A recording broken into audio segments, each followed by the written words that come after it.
Olá, sou a professora Charlize Colegimenes e trago hoje algumas reflexões a partir dos acontecimentos que estamos vivenciando nesses primeiros dias do mês de novembro do ano de 2020.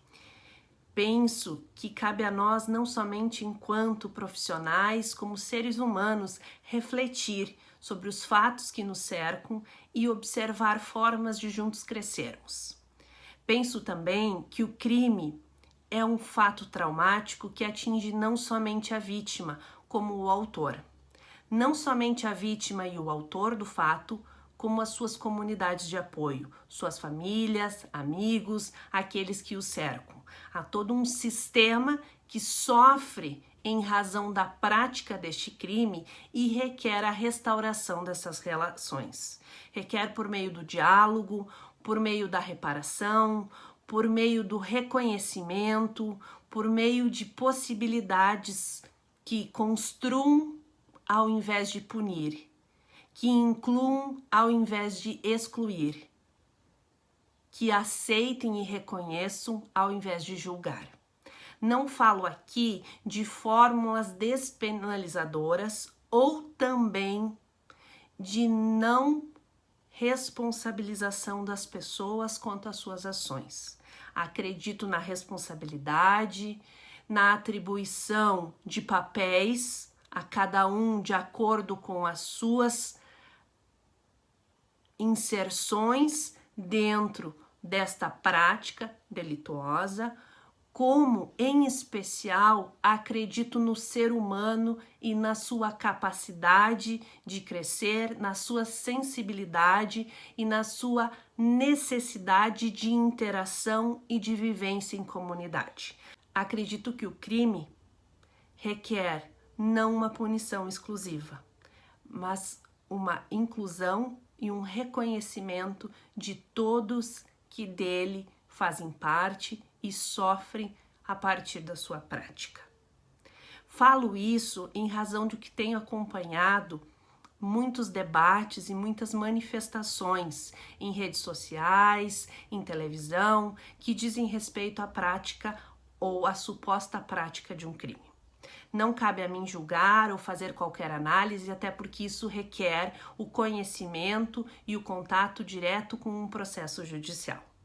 Cabe, na condição de profissional, de pesquisador em direito penal e processo penal e como ser humano, de lembrarmos que nós temos um devido processo legal, que atende a princípios num sistema acusatório, que respeita a ampla defesa e ao contraditório e que tem princípios que o norteiam como um indúbio pro réu e que somente pode encontrar um decreto condenatório, uma condenação ao final, quando houver provas suficientes da autoria e da materialidade do crime.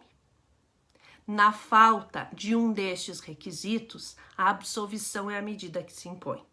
Como disse, não faço aqui qualquer julgamento, apenas a importância de nós reconhecermos uma análise técnica dentro dos fatos que aqui estão se colocando. É importante conhecermos para podermos nos manifestarmos. Importante também lembrarmos que o crime de estupro, no artigo 213 do Código Penal, consiste no constrangimento de qualquer pessoa. Esta qualquer pessoa é homem, mulher, independentemente da sua idade, profissão, cor da pele, orientação sexual, estado civil.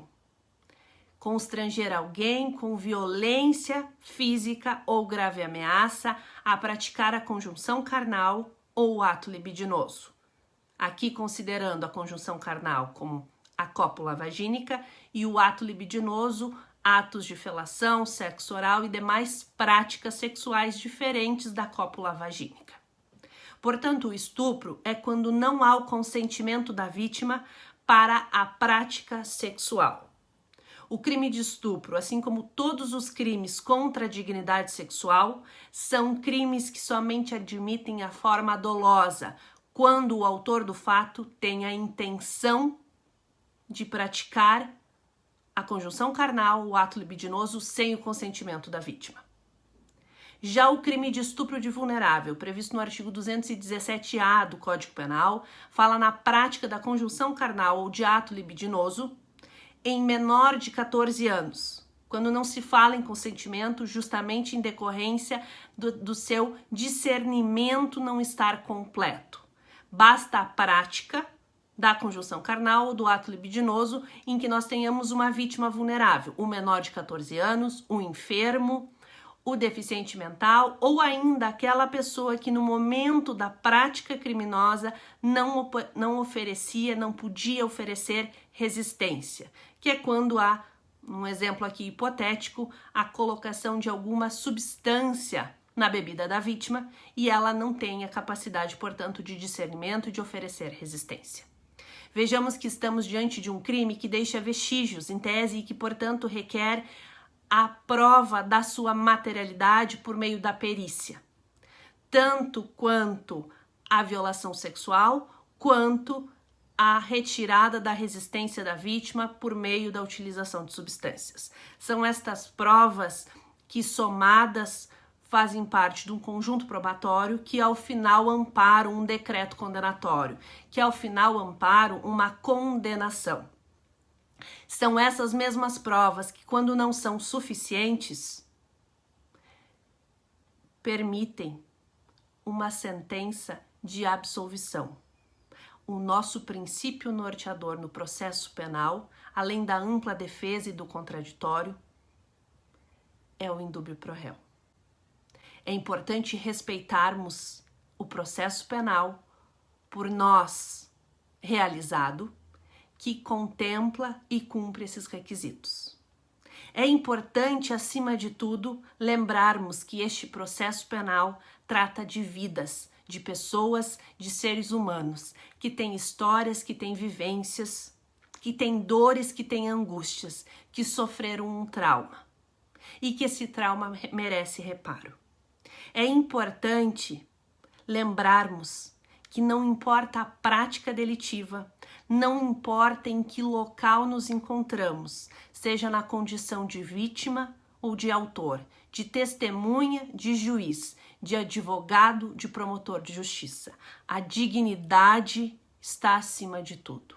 Importante é preservarmos a dignidade da pessoa humana. Isso é o que nós, enquanto seres humanos, devemos fazer. Isso é o que se espera da humanidade. É isso que nos dá esperança. Ainda, não podemos compreender que o Instituto do Erro de Tipo, uma excludente da tipicidade, análise que é feita dentro da teoria do crime, não significa o reconhecimento de um tipo penal na forma culposa. A culpa decorre da análise da conduta, do estado anímico do agente, da sua vontade. Quando nós falamos no direito penal, na conduta dolosa, quando há uma intenção do agente em alcançar o resultado, ou quando decorre de uma negligência, imprudência ou imperícia, que se fala na culpa. O erro de tipo é quando o agente tem conhecimento da ilicitude, da previsão do fato enquanto crime, no entanto, acredita que a sua ação não está inserida, não é abrangida por aquele tipo penal, ou seja, acredita não estar praticando o crime. Dentro dessa análise é que se fala que não se pune o agente na forma dolosa e somente se pune se houver previsão na forma culposa. De novo, não podemos confundir erro de tipo com a criação de tipo penal na forma culposa. É nosso dever fazer a distinção, é nosso dever informar corretamente, é nosso dever preservar a dignidade de todos indistintamente. Essas são as minhas reflexões. Agradeço pela sua atenção, por compartilhar este espaço. Inscreva-se no canal, continue acompanhando. Canal do YouTube Charlize Collet Gimenez. Da mesma forma, me acompanhe no perfil do Instagram Prof. Charlize Gimenez. Obrigada e até logo!